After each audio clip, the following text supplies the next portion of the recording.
Hello, everybody. This is Empowering Democracy. I'm your host, Joe Firestone, and our topic for tonight is 10 Principles for Perpetual Peace in the 21st Century.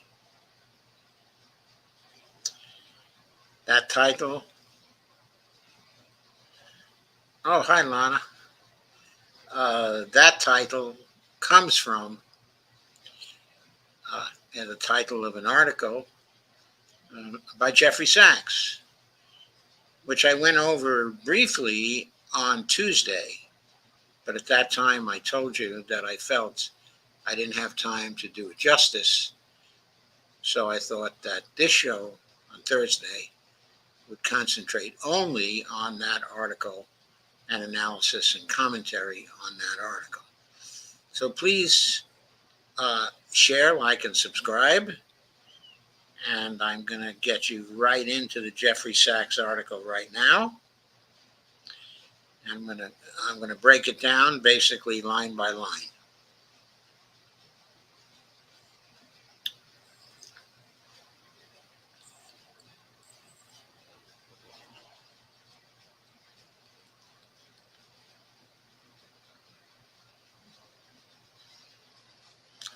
So again, the title is 10 Principles for Perpetual Peace in the 21st Century. It's by Jeffery Sachs, July 24th, 2024.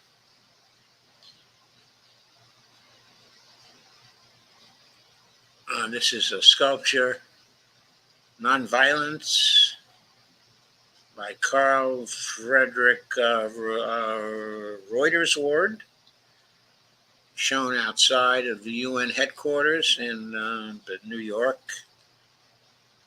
It certainly is a very striking and beautiful sculpture, in the shape of a pistol with the barrel of the pistol all twisted so the pistol isn't able to fire. The United Nations-based structures are fragile and in need of an urgent upgrade. We should consider this one at the UN Summit of the Future in September, says Jeff Sachs. He says, next year will mark the 230th anniversary of Immanuel Kant's celebrated essay on, quote, perpetual peace, unquote, written in 1795.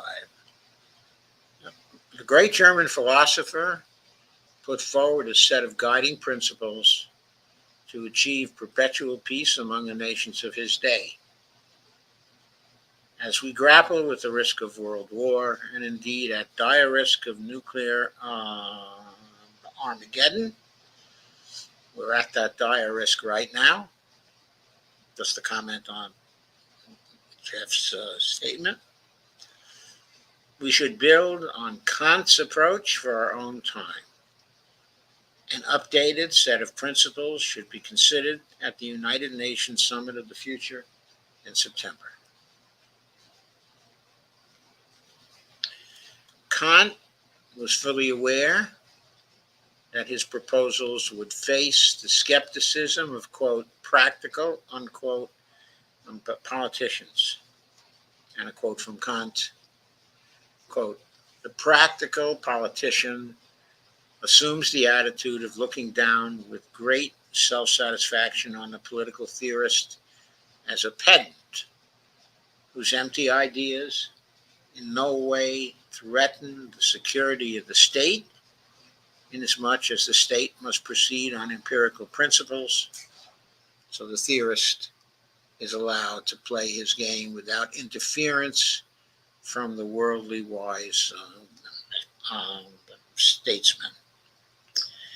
Nonetheless, as historian Mark Mazauer noted in his magisterial account of global governance, Kant's was a, quote, text that would intermittently influence generations of thinkers about world government down to our own day, unquote. helping to lay the groundwork for the United Nations and international law on human rights, the conduct of war, and arms control. Kant's core proposals centered on three ideas. First, he rejected standing armies. Standing armies, quote, incessantly menace other states by their readiness to appear at all times prepared for war, unquote. In this, Kant anticipated by a century and a half the famous warning by U.S. President Dwight D. Eisenhower of the dangers of a military-industrial complex. Second, Kant called for non-interference in the internal affairs of other nations.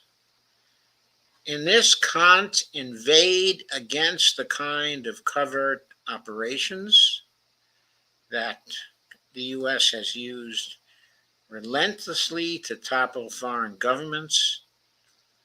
Third, Kant called for a federation of free states, which in our time became the United Nations, a federation, quote unquote, of 193 states pledged to operate under the UN Charter. Last time, I emphasized that I don't think of the United Nations as a federation. I think of it as more like the Confederation of the United States of America that existed under the Articles of Confederation from 1776 to 1789. It certainly is not the kind of federation, that the United States is. So, speaking of covert operations, though, I have to say, that the United States has been relentless in pursuing covert and not so covert operations against the government, of Venezuela, since it was taken over by Hugo Chavez in 1999. As of just a few days ago, the latest attempt, was made by the United States and is ongoing right now with the help of forces internal to Venezuela, with activity by the CIA. The forces supported by the United States tried mightily to win, the election, in Venezuela. They had plenty of money from the United States, which was interfering in the election of a foreign country. We always object to that ourselves. We went absolutely mad when we thought the Russians were interfering in our elections in 2016 in what turned out to be a hoax. But people went mad at the idea the Russians were interfering, with our elections. We, on the other hand, have spent many millions of dollars to overthrow the government, of Venezuela. Over a very long period of time, there must now be 4 separate attempts to overthrow the government, of Venezuela. This last one has resulted in violence and rioting, in the streets. Our propaganda machines in the mass media try to say that these uprisings in Venezuela were spontaneous and were a result of intense opposition by the people to a rigged election. But there were 910 observers there, and the observers report from all over the country that this was a fair election, in Venezuela.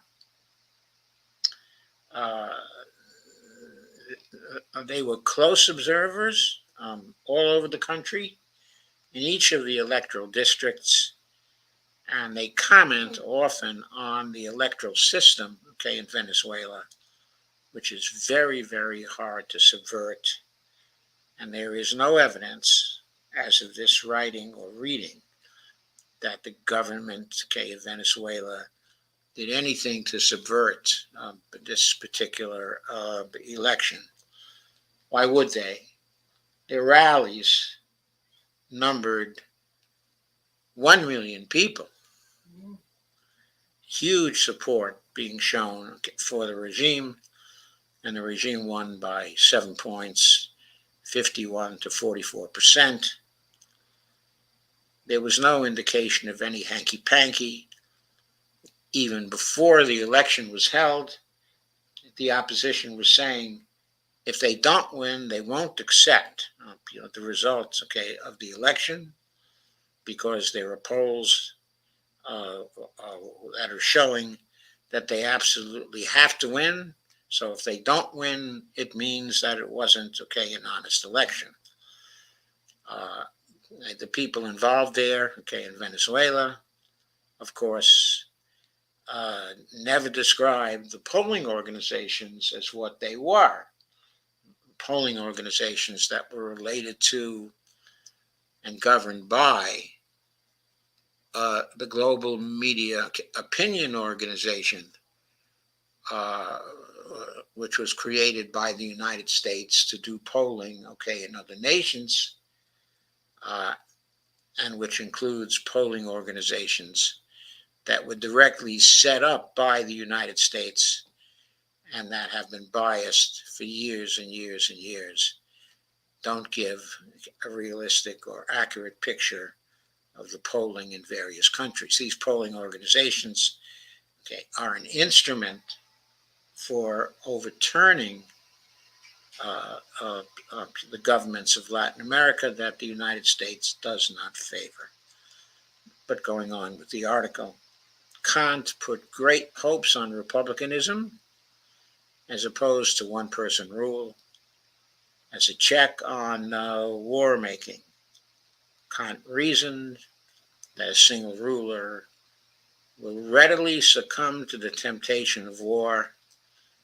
By the way, we're seeing that in Israel right now, where the political system is dominated by someone, specifically Netanyahu, who wants to stay in power and who will do anything to stay in power, and who is creating a larger regional war in the Middle East as we speak,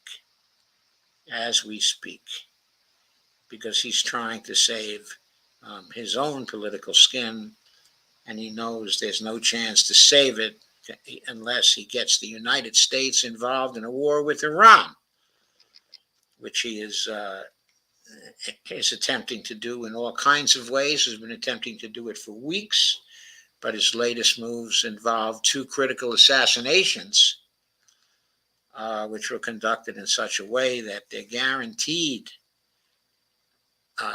to bring a retaliation from Iran on what Israel did.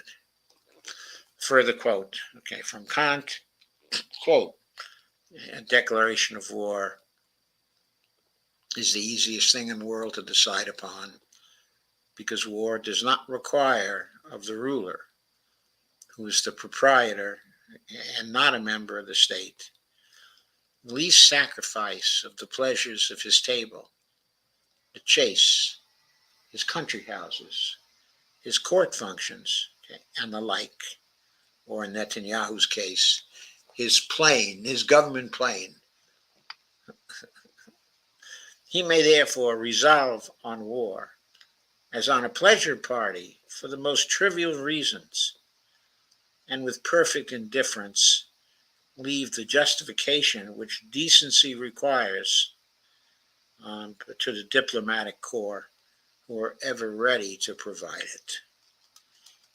By contrast, according to Kant, and quote again, if the consent of the citizens is required in order to decide that war should be declared, and in this Republican Constitution it cannot but be the case, Nothing is more natural than that they would be very cautious in commencing such a poor game, decreeing for themselves all the calamities, of war.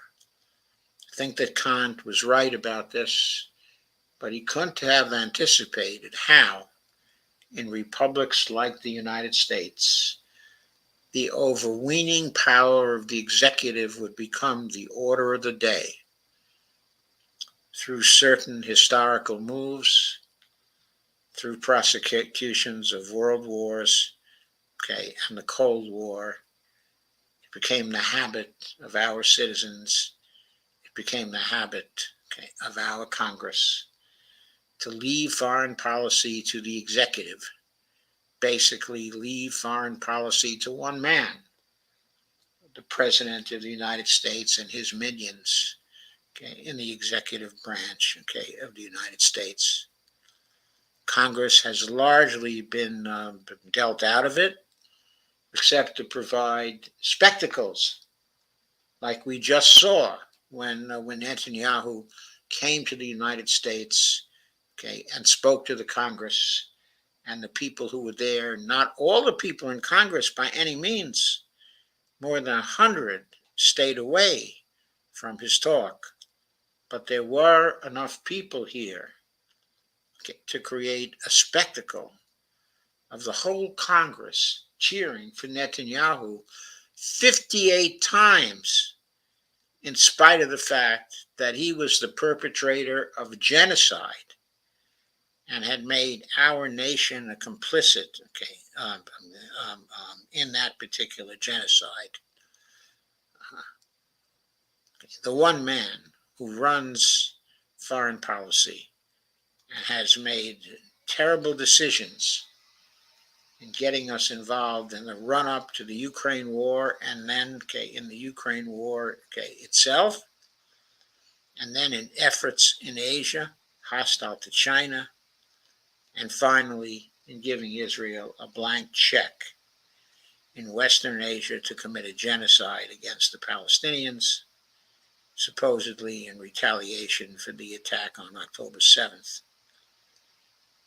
By all measures, it would have been sufficient to have conducted a retaliation lasting no more than a week, against, the Palestinians.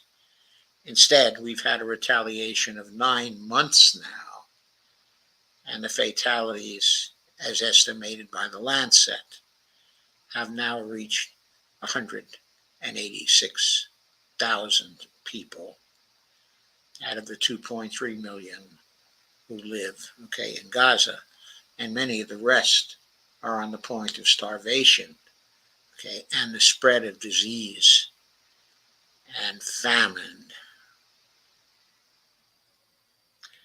Awful. Kant was far too optimistic about the ability of public opinion to constrain war making. Both the Athenian and Roman republics were notoriously belligerent. Britain was the 19th century's leading democracy, but perhaps its most belligerent power. I suppose it's correct to say Britain was the 19th century's leading democracy, but of course, in the 19th century, it was still a monarchy,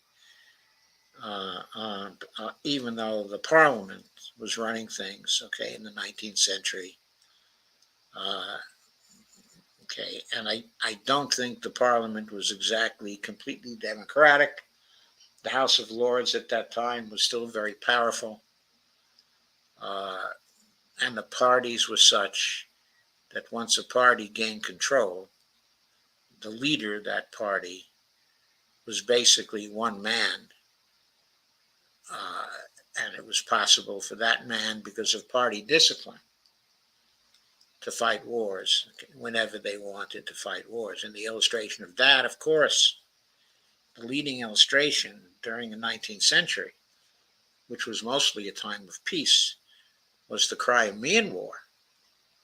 of 1854, where Britain and France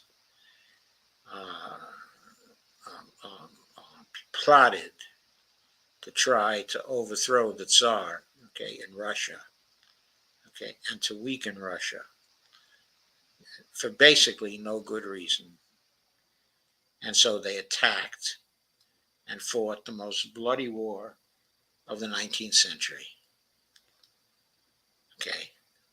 By the way, in 1854, France was ruled by a very powerful president, specifically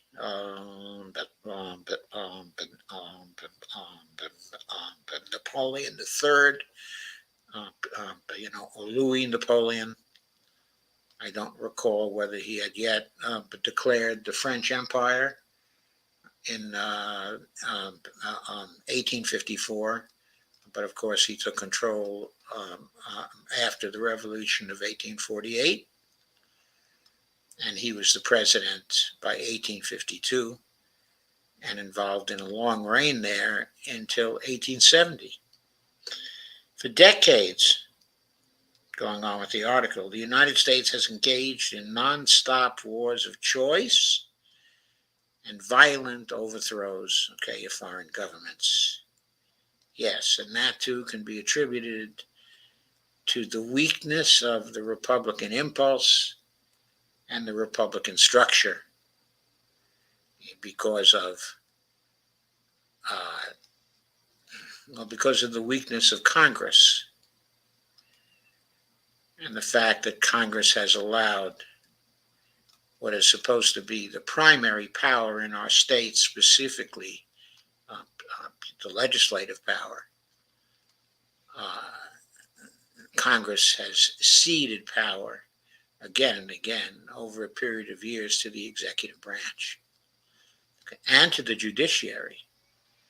Congress is now perhaps the weakest of the three branches, where according to the design of the Constitution and the design of the Republic, it was supposed to be the strongest of the three branches, the branch that contained the People's House, the House of Representatives. There are, at least going on with the article, 3 reasons why Kant got this wrong. First, even in democracies, the choice to launch wars almost always lies with the small elite group, who are in fact largely insulated, from public opinion. I think this is right, but I have to argue, if they are largely insulated, from public opinion, within our democracies, then our democracies are not really true democracies, are they? Because in true democracies, the people in the government are supposed to represent the people, at large. And if that representation is true representation, they won't be largely insulated, from public opinion. Second, and equally important, public opinion is relatively easy to manipulate through propaganda to stir the public banking for war. And again, this is a departure from democracy and from the essence of the republic.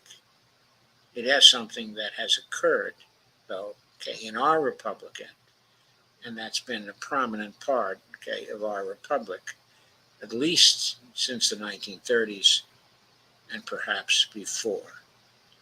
Third, the public can be insulated in the short term from the high costs of war by financing war through debt rather than taxation, and be relying on contractors, paid recruits, and foreign fighters rather than conscription.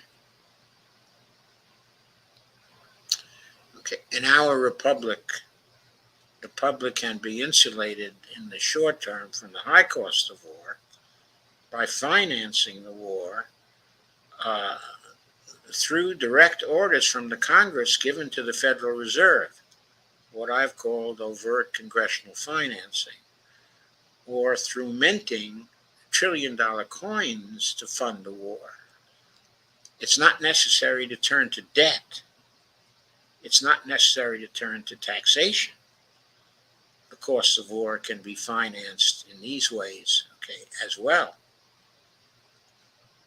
But again, if the Congress were operating appropriately, if the legislative power still lay with the Congress in reality and not just in theory, then Congress would not be appropriating the money for war, whether the war was high cost, or not. If the public did not want war, and if the Congress still had control of itself, there would be very few wars conducted by this republic. Kant's core ideas on perpetual peace helped move the world towards international law, human rights, and the decent conduct in war, such as the Geneva Conventions in the 20th century. Yet despite the innovations in global institutions, the world remains dreadfully far from peace. According to the doomsday clock of the Bulletin of Atomic Scientists, we are 90 seconds to midnight, closer to nuclear war than at any time since the clock's introduction in 1947. Here we have to note that we were once nearly as close to midnight as we are now. But trends towards disarmament began with the agreements of Kennedy and Khrushchev during the 1960s, and then gradual negotiations over a period of time, culminating in the middle of the 1980s, moved us a few minutes away from midnight, considerably far away from midnight.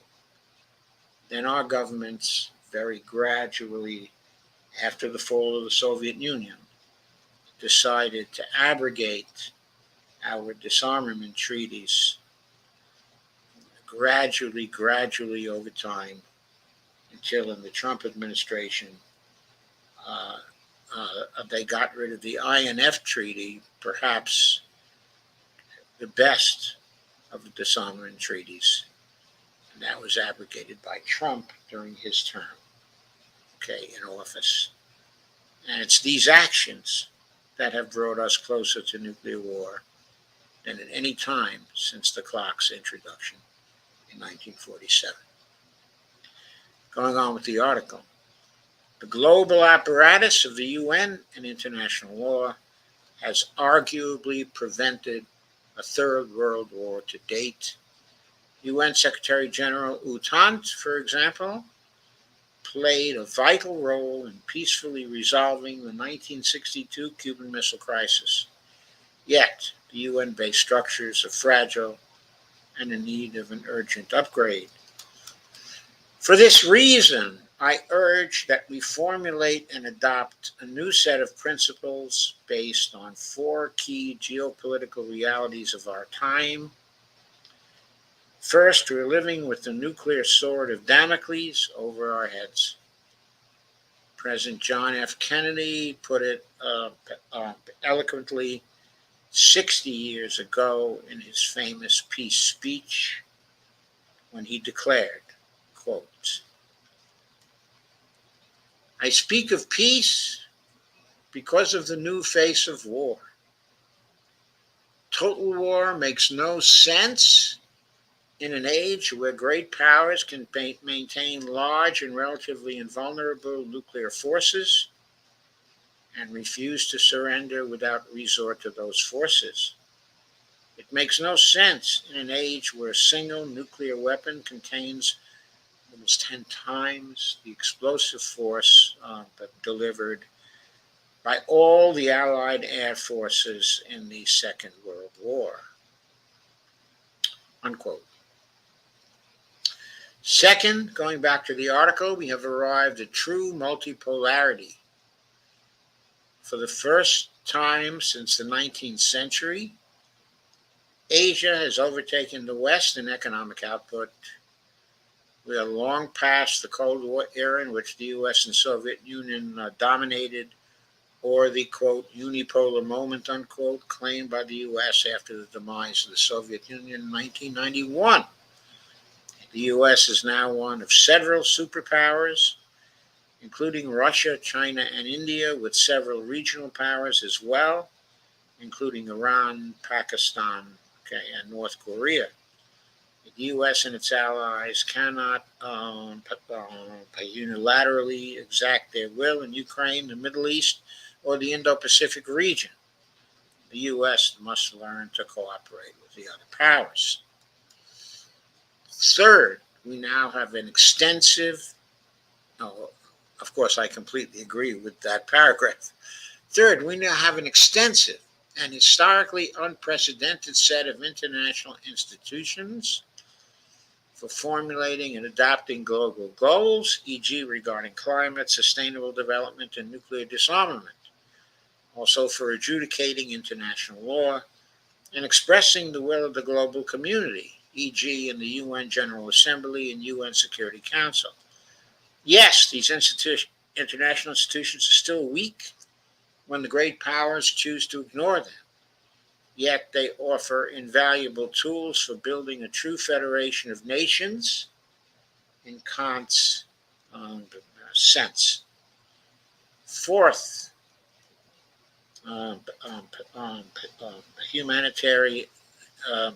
humanity's fate is more tightly interconnected than ever. Global public goods, sustainable development, the nuclear disarmament, protection of the Earth's biodiversity, prevention of war, pandemic prevention and control, are far more central to our shared fate than at any previous time in human history. Again, we can turn to JFK's wisdom, which rings as true today as then. Quote, so let us be blind to our differences, but let us also direct attention to our common interests and the means by which those differences can be resolved. And if we cannot end now our differences, at least we can make the world safe for diversity.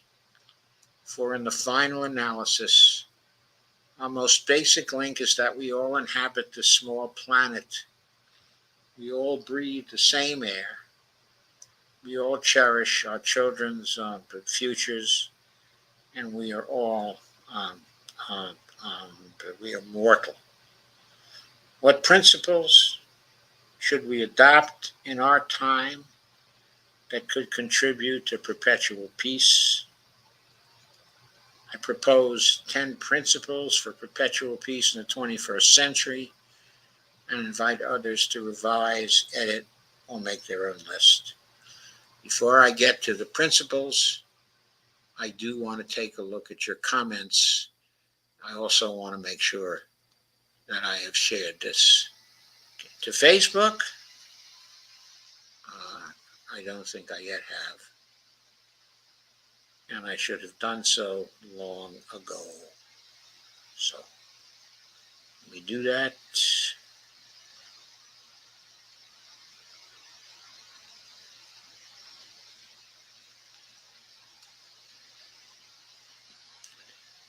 It will be interesting to see if Facebook has a problem with this share. No, not yet, I guess. So that is very good.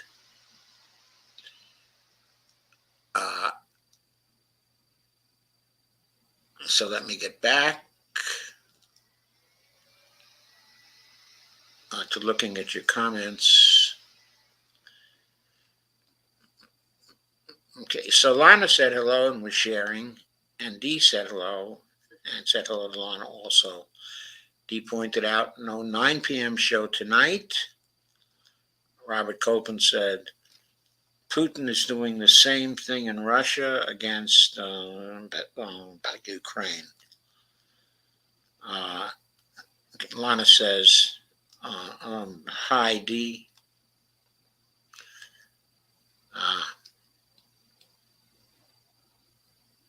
So let me get back to the principles right now. And I'm going to break down those principles for you.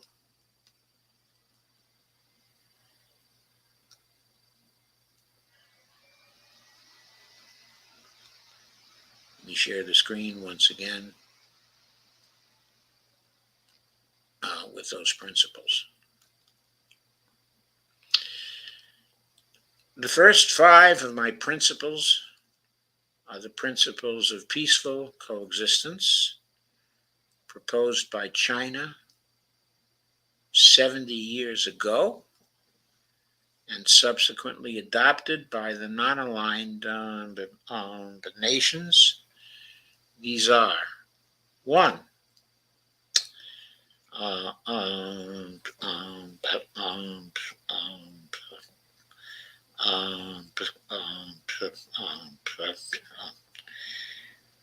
okay, the first is mutual respect of all nations for the territorial integrity and sovereignty, okay, of other nations. Okay, what is meant by this is very, very critical. For example, we recently have had, okay, an incident where Russia invaded the territory, okay, of Ukraine. Now,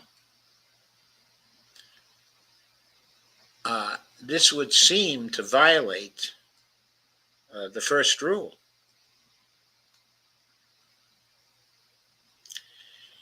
However, when you look at the situation very, very carefully, what you see is that what Ukraine was doing is that since 2014, when there was a coup, okay, in Ukraine, the coup regime, okay, that took over had been shelling the culturally Russian denizens of the eastern part, okay, of Ukraine in the Donetsk and Luhansk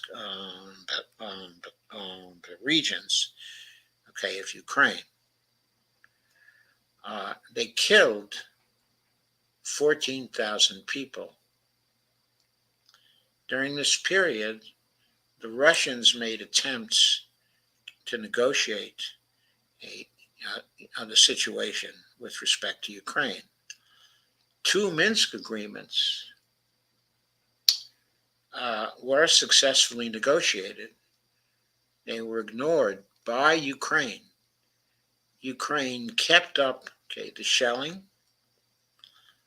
and just before the Russians decided to march in February of 2022, it was clear from the movement of troops inside of Ukraine, okay, that Ukraine armed forces were preparing for a slaughter in the Donetsk and Luhansk regions.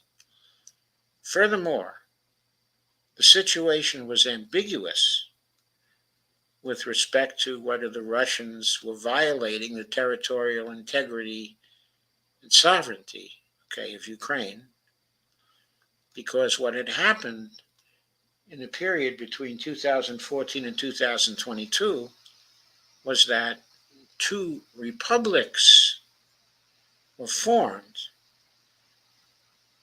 specifically the Donetsk Republic and the Luhansk the People's Republic, out of the Donbass area, of Ukraine. In forming these two republics, the peoples of these two republics exercised their international right of self-determination, and they seceded from Ukraine. Then they invited the Russians in to protect them. And the Russian attack, on Ukraine only followed that kind, of invitation. Lest you think, that it was a put-up job.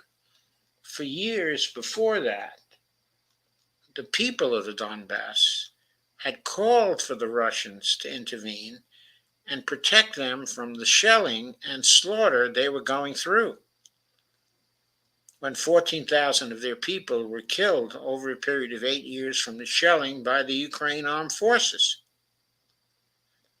By the way, all this was happening in the context of U.S. training and arming the Ukraine armed forces till they had the biggest army in Europe. 600,000 people, in that army, if you count both the standing army and the reserves, armed with modern weapons, trained by NATO in NATO countries. That army was ready for war, and they moved on the two republics. And the Russians did not move against them until they saw the movement of the Ukraine armed forces in 2022.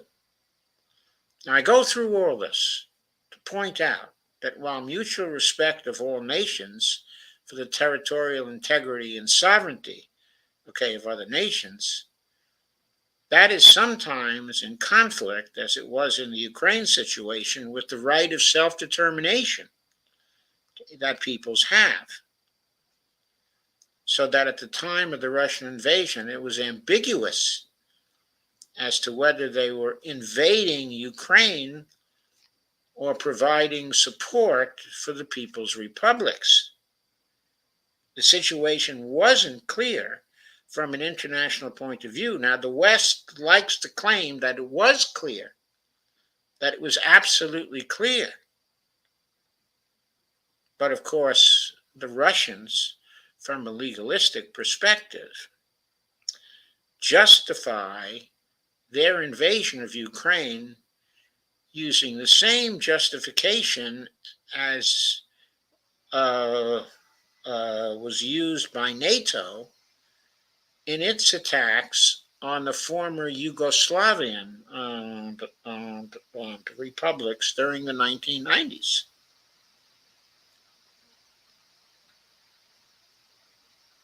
It was NATO, and the Americans that used precisely the same justification for their armed attacks that the Russians were using when they attacked what was claimed by the Ukrainians to be their territory, but what was claimed by the Donetsk republics to be their territory. So sometimes it's hard to judge whose territorial integrity is being violated, and whether there's any violation of territorial integrity at first, at all. And in talking about this, I haven't even gotten into the prospect and the likelihood that the armed forces of Ukraine were getting ready to threaten Russia itself, in line with the foreign policy objectives of NATO, and the United States, to weaken Russia and destroy its superpower status. So, that's one of the principles of peaceful coexistence, but I want to emphasize that that principle of peaceful coexistence in concrete situations is sometimes hard to apply. Number two, is mutual non-aggression of all nations towards other nations. When does aggression begin? And when does aggression end? It is not always so clear. Again, the Russians are accused of aggression in the Ukraine situation, but it was clear for years that the aggressive activities in that situation were being taken by the Ukraine government at the behest, of the West. The West was involved in a campaign to surround Russia and to weaken Russia and to detach Russia from its allies and to threaten the borders of Russia in a way that Russia was not doing to NATO nations and that Russia was not doing to the United States. So that second principle is also hard, to adjudicate. Third principle is mutual non-interference by all nations in the internal affairs, of other nations, just as through wars of choice, regime change operations, or unilateral sanctions. Well, that principle is clearly currently being violated by the Western powers, in particular by the United States and its allies, in relation to Russia, in relation to Venezuela, in relation to some other South African nations from time to time.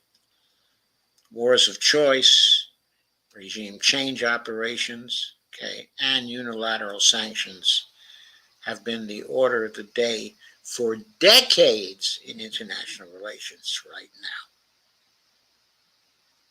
And it's the West who've been employing these kinds of tactics, who've been interfering. Fourth, equality and mutual benefits in the interactions among the nations. And of course, that's not the way we've been running our international relations for many, many years. And this has been true of other nations, as well. But the worst offenders of this have been the Western nations themselves. And five, peaceful coexistence, of all nations. All we have to do, and we discussed this, is notice that China, for example, hasn't had a war with anybody since the late 1970s when they had a war with India. Since then, the peace has been kept with India for 45 years or more. China has not had wars with other nations either during this period of time. How many wars has the United States had this period of time? Let's talk about armed conflicts. I know there have been no declarations of war. We don't do declarations of war anymore. We haven't had a declaration of war in our country since the Second World War. But we all know we've had lots of wars that we've been engaged in from time to time.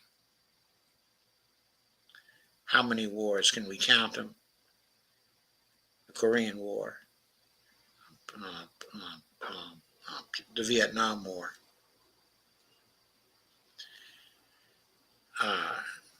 of course, the war, in Afghanistan, the two wars in Iraq, the war, with Lebanon. I'm sorry. There was a military effort, in Lebanon. Perhaps we shouldn't call it, a war. I'm talking about during the Reagan period now. Then there was, of course, the bombing, of Libya and the destruction of that country. It's bombing back to the Stone Age. Of course, the war in what once, was Yugoslavia. That was so devastating for that particular country.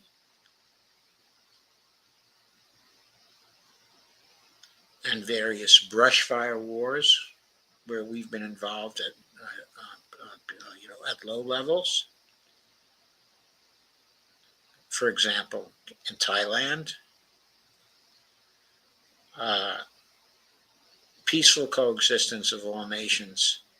We have not had that. And the West and the allies of the United States,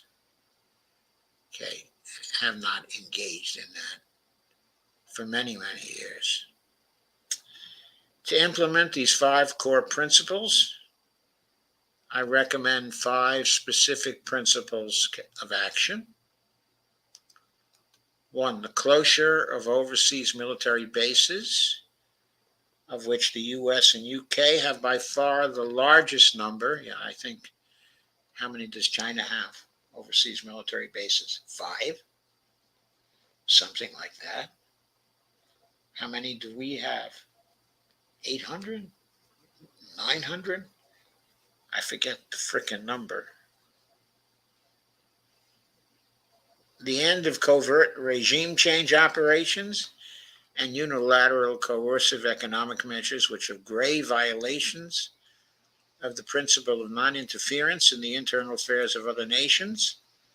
Political scientist Lindsay O'Rourke has carefully documented 64 U.S. covert regime change operations during 1947 to 1969, and the pervasive destabilization caused by such operations.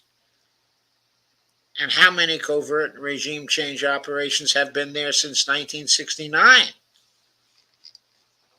I haven't counted, the number, but I'm fairly sure it's greater than 64.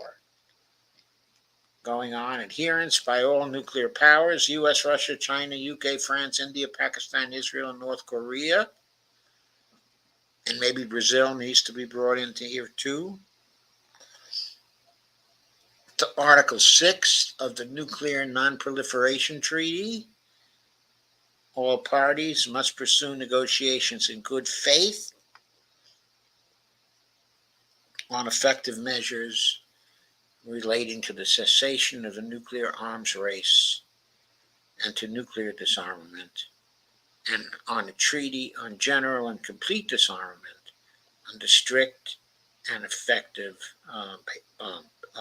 international control. For a while, we were pursuing negotiations in good faith on these matters. When I say we, I mean the United States and also the Soviet Union. But after the fall of the Soviet Union, we stopped pursuing negotiations of this kind. We slowly began to withdraw from treaties, and where we have not had specifically a nuclear arms race in the sense of producing more effective nuclear bombs,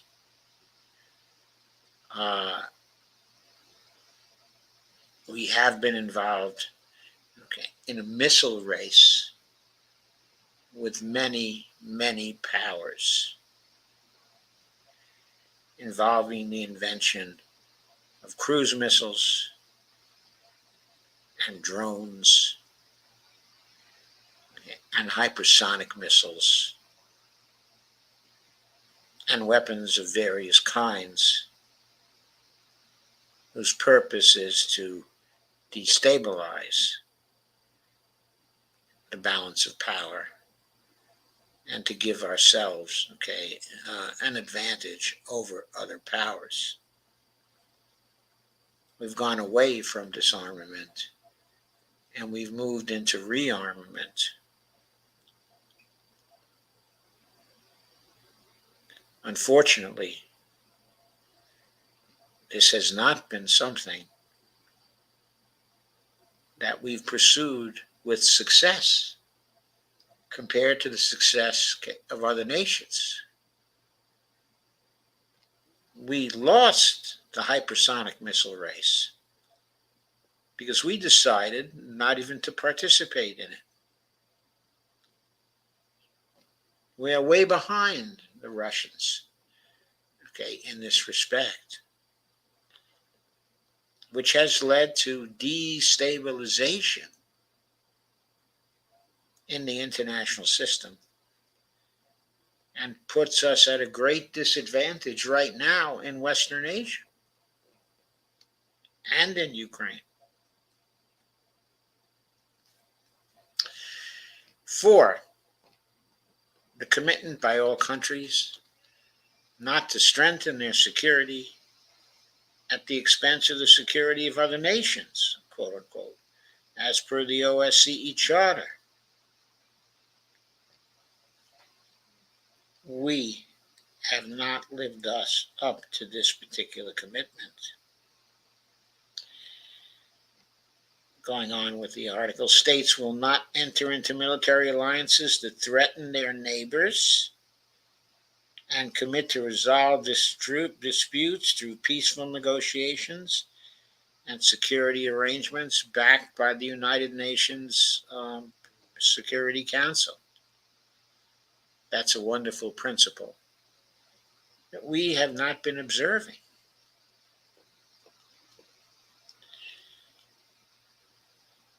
And principle 5, second specific principle 5.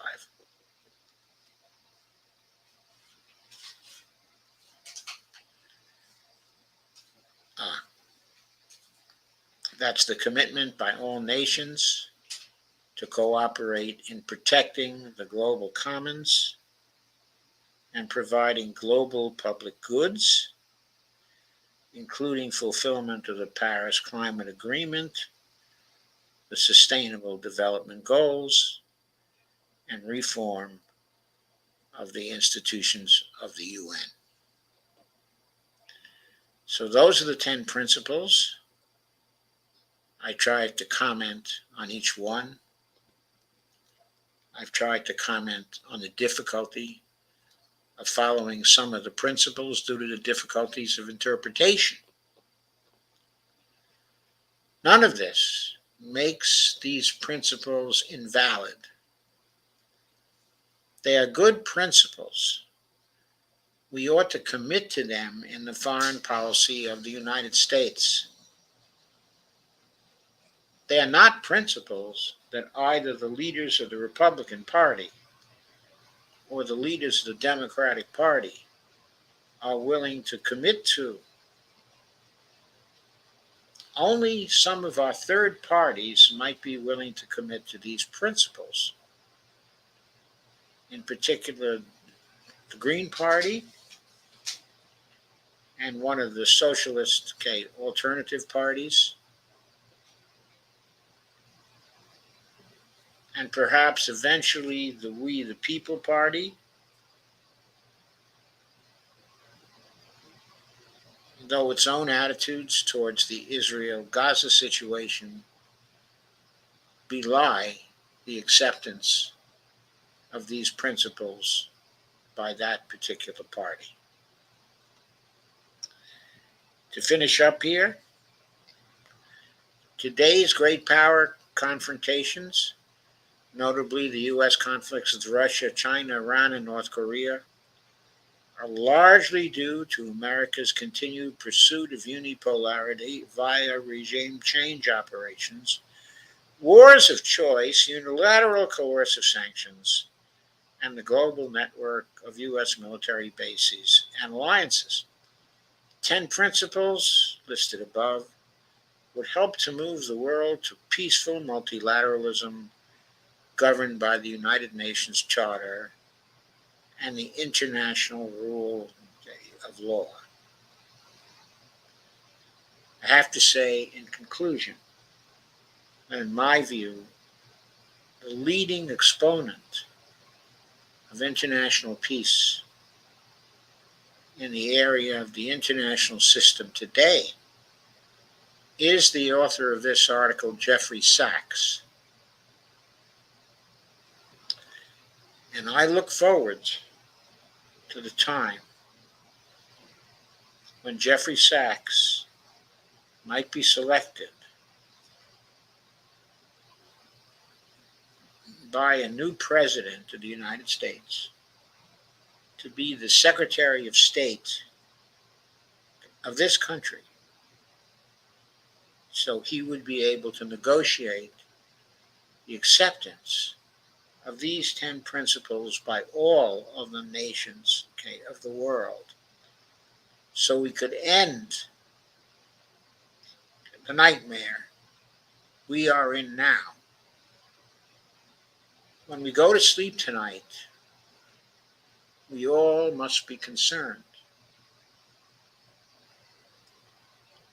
that the regional war inside of the Middle East may become regional,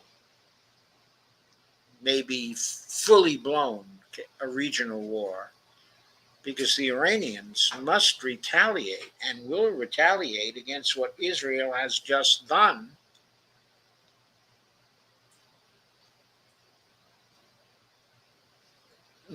by assassinating a leading figure in Hamas and a leading figure in Hezbollah. These actions by Israel on the territories of foreign nations are simply unacceptable and cannot escape full retaliation by those nations. I hesitate to think exactly what Iran is going to do to retaliate. A few months back, they showed that they could deliver 9 ballistic missiles to get through the Iron Dome defense of Israel. And that involved an attack of something like 250 flying objects, and they got the most damaging of the flying objects, the 9 most damaging, specifically ballistic missiles, through the Iron Dome of Israel, showing that the Iron Dome was ineffective against that attack.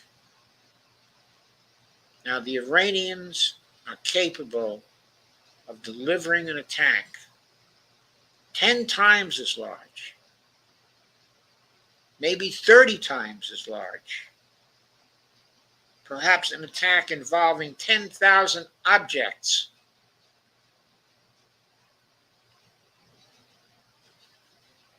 Depending upon what Iran wants to do,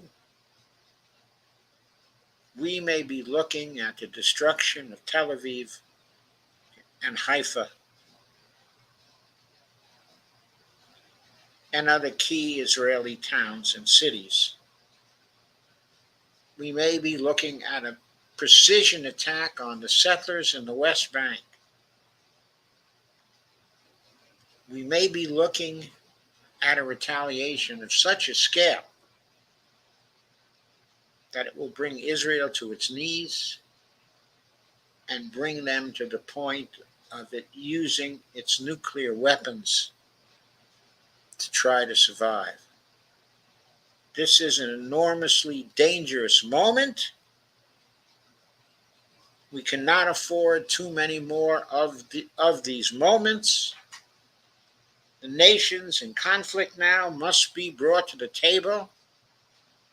The international institutions must force change on them. must force peace negotiations and an end to these conflicts that are dangerous to peace. Right now, the threat of nuclear war in the Middle East, in my view, is greater than the threat of nuclear war in Ukraine. In the Ukraine conflict, the Russians are clearly winning. The armed forces of Ukraine are on the point of collapse. There's no reason for the Russians to use nuclear weapons in that particular war. If NATO refrains from using such weapons, certainly the Russians will. So the threat of nuclear war, in my view, in that theater is almost over. But that threat arises again, in the Middle East, with Israel at the focal point of that particular threat. As I say, we can't afford too many more moments such as this moment. The world has to act, has to stop sitting by and let this little nation of Israel push us towards a nuclear conflagration. It must not happen. The wars must end.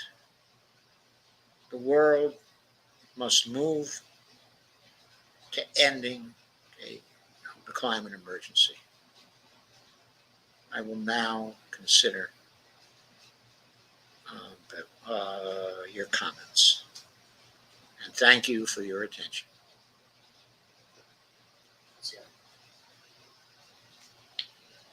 Bonnie is passing me a note.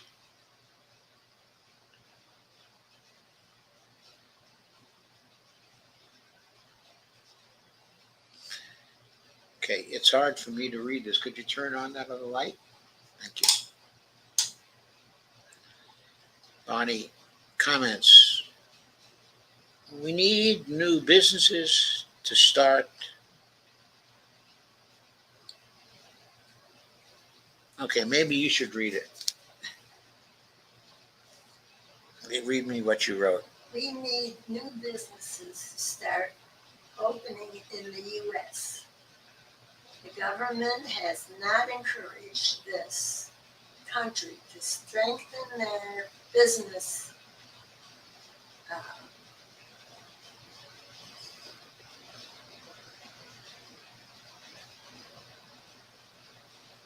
here. Are we waiting for someone to start that for us? Okay, I think that's a peripheral issue, so I'm not going to consider that in this dream. Okay? That's okay. Okay, so Robert says, Joe, what excuse are you going to make for the wars when Russia invaded Georgia? Joe Firestone, tell the entire truth is the Russian government and not the good guys. Well, I have no illusion that the Russian government is comprised, of good guys. What I say is the Russian government is comprised of guys who want to defend the immediate national interest, of Russia. Russia invaded Georgia because the possibility of Georgia joining the North Atlantic Treaty Organization was a threat that Russia could not allow to happen. Same is true, with respect to Ukraine. We're not talking about good guys or bad guys. We're talking about the rulers of countries that have a responsibility to see to it that threats to them and their borders are not allowed to occur in those border countries. That's what was at issue in Georgia and in Ukraine, okay, as well. We would act in exactly the same way, okay, as Russia if we saw foreign nations stirring up trouble in Canada and Mexico. Come on, Robert, get real. They're not different from us in this respect, and they're no different from any other great powers. Great powers do not tolerate smaller powers on their borders making common cause with other great powers, creating threats to the safety of the great powers. They do not allow that. They will never allow that. They will never allow hostile countries to take control of other countries that are bordering them, and that at the same time try to establish a hostile alliance in those countries. In the world today, we're not looking at good guys, okay, and bad guys. We are looking at nations that want to defend their interests and that have a right to defend their vital interests. Not only that, the larger countries with the larger populations have responsibility for the security of more people than the smaller countries with smaller populations. So the responsibility of those leaders is to safeguard a greater number of people from possible threats. Now, that's a kind of democracy. I know you don't believe that, Robert, but it is. Why should a small country such as Ukraine develop the power and the alliances sufficient to threaten the security of Russia, which at the start of a war was a country nearly 4 times the population of Ukraine? If the leaders of Russia allowed that to happen, they would have been thoroughly irresponsible. If the Russians allowed Georgia to join the NATO alliance, they would have been totally irresponsible. They had a responsibility to their own population in both cases. In both cases, they acted in a reasonable way. Right now, the relations of Russia to Georgia are very, very good.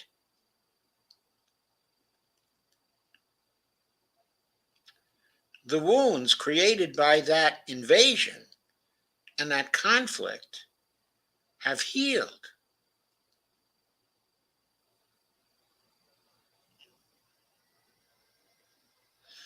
Robert says China likes to bully smaller nations and claim territory that belongs to other nations. Well, the Chinese are not angels either, Robert. They're trying to secure their position. But I'll tell you this: the Chinese and Russians are trying to construct international security guarantees for all nations. And it is our side that is trying to block them from doing that. If we join them in creating those security guarantees under the United Nations, instead of vetoing everything that they propose, that is the context which would create security for the smaller nations. That is the only context that will create security for the smaller nations. Robert Cope says one of the smaller political parties is a joke, and that is the one led by Nick Brana. I don't even really think it's a political party. How many states are they registered in, Robert, at this point? Yeah, they are a joke. Did I read correctly? Lana asked in the last day or two that flights were being restricted in and out of Israel. I don't know if you read that. I didn't see it, but it wouldn't surprise me at all because, of course, Ben Gurion Airport is right under the gun. What does Mearsheimer say about Russia invading Georgia? I think he says something similar to what I'm saying about it, because it's only realism to say that about it. It was no crime for Russia, to invade Georgia, considering what the United States and NATO were trying to do in Georgia. It was pure self-defense.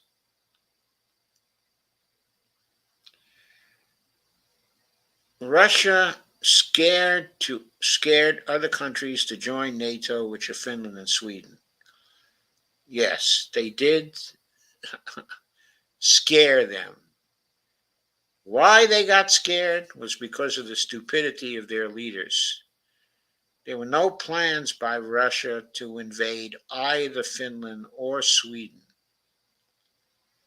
And by joining NATO, they created the threat that they would become the source of missile attacks against Russia. They actually put themselves in greater danger by joining NATO.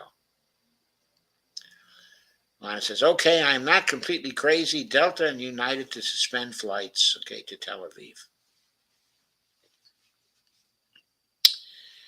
Lana says, China invested a lot of money internally on their infrastructure. They have been spending for their public purpose.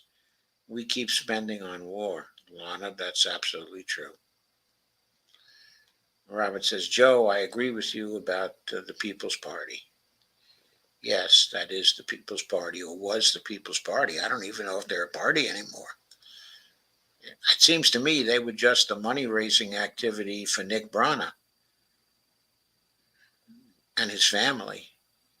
I don't even think they ever really even ran a candidate in so many years. I mean, they were really ineffectual. So that's all for me for tonight. I thank you all very much for coming. I'm not sure why the attendance wasn't as good tonight as it was 2 nights ago.